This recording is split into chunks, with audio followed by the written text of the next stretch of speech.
What if I told you the World Cup, the tournament that stops the entire planet, that billions of people watch together, was for over 2 decades allegedly run like a criminal enterprise? Not by hackers, not by cartels, by men in suits, men with FIFA badges around their necks, smiling for cameras, shaking hand with presidents. Over $150 million. May 27th, 2015. Swiss police are moving through the lobby.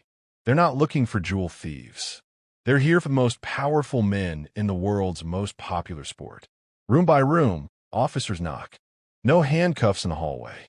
Just quiet men in suits, waking up FIFA executives, telling them to get dressed, and escorting them out through a service entrance so the cameras waiting outside wouldn't get the shot.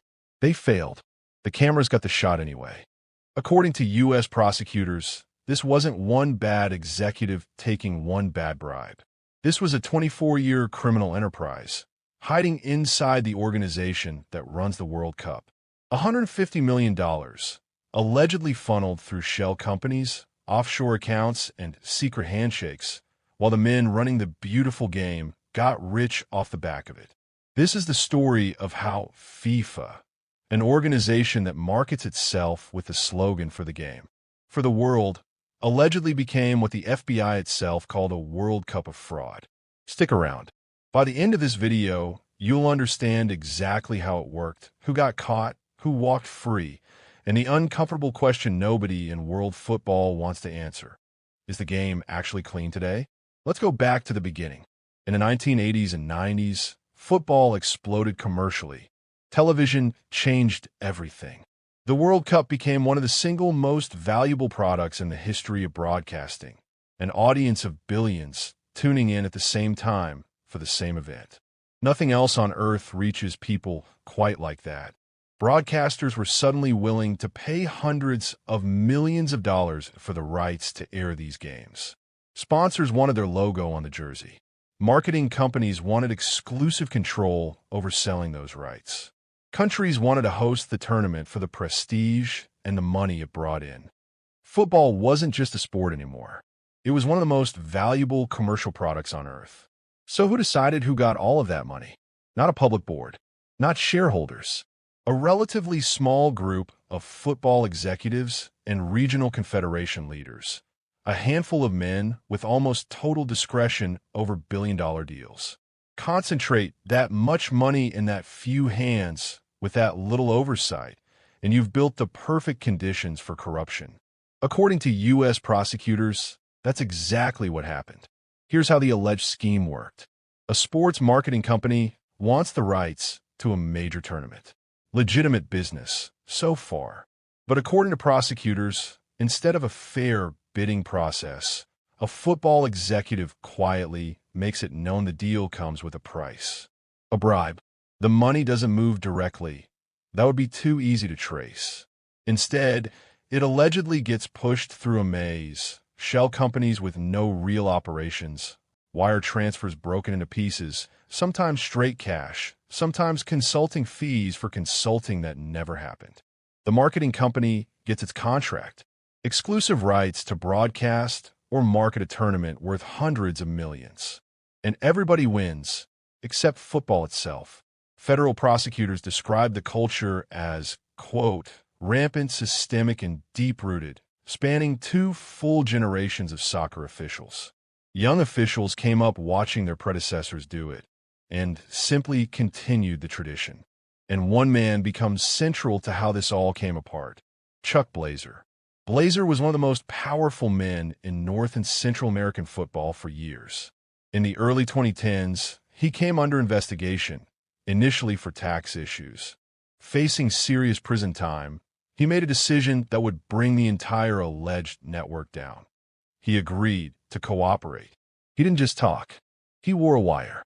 He sat across the table from his own colleagues and secretly recorded them.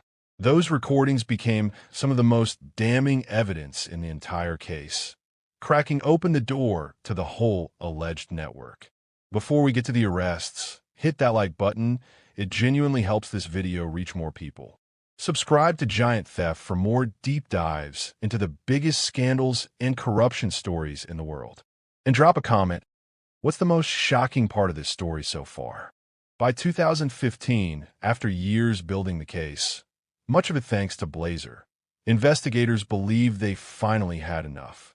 Swiss police, acting on a U.S. request, moved on the Bauer au Lac Hotel, timed right before FIFA's annual Congress, when officials from around the world would all be in one place. Several senior officials were arrested right there. The images became iconic for all the wrong reasons. For a sport built on fair play, it was about as unfair-looking a moment as you could imagine. The Department of Justice expanded the case significantly in the months and years that followed. U.S. prosecutors alleged the core scheme involved more than $150 million in bribes and kickbacks over roughly 24 years. 24 years. Basically an entire career spent running an alleged criminal enterprise inside international sport. Separately, U.S. authorities recovered and forfeited more than $190 million connected to the case. Money that, under these settlements, was meant to eventually flow back into football, funding development programs once legal proceedings wrapped up. Several high-ranking officials were arrested, charged, or entered pleas.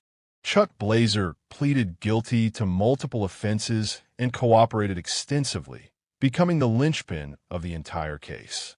He died in 2017, before he was ever sentenced. Jeffrey Webb, a former FIFA vice president and one of the most senior officials swept up in the case, pleaded guilty to money laundering, wire fraud, and racketeering. Beyond those two, several other officials, tied to South American and Central American federations, were arrested, extradited, or convicted through jury trial rather than a guilty plea. Some were convicted in Brooklyn on racketeering and fraud charges.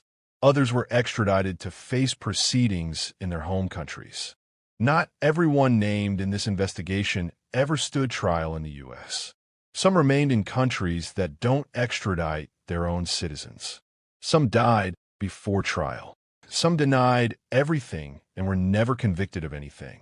Millions upon millions of dollars forfeited. And FIFA, facing the worst image crisis in its history, promised sweeping reforms. New ethics rules, new transparency measures, new oversight meant to stop this kind of unchecked power from ever forming again. For a while, it looked like the story was closing. But here's something recent, and it cuts right to the heart of the question this whole story leaves behind.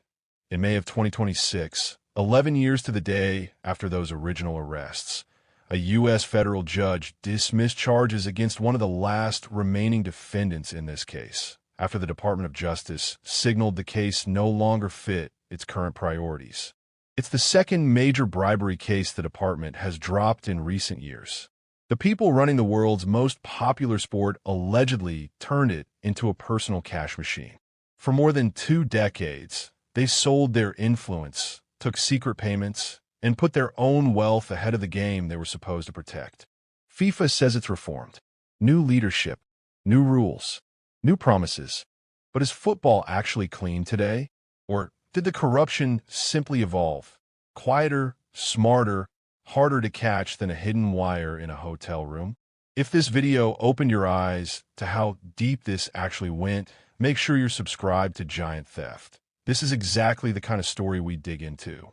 Drop your take in the comments. Is football clean now, or is this happening again right under our noses? We'll see you in the next one.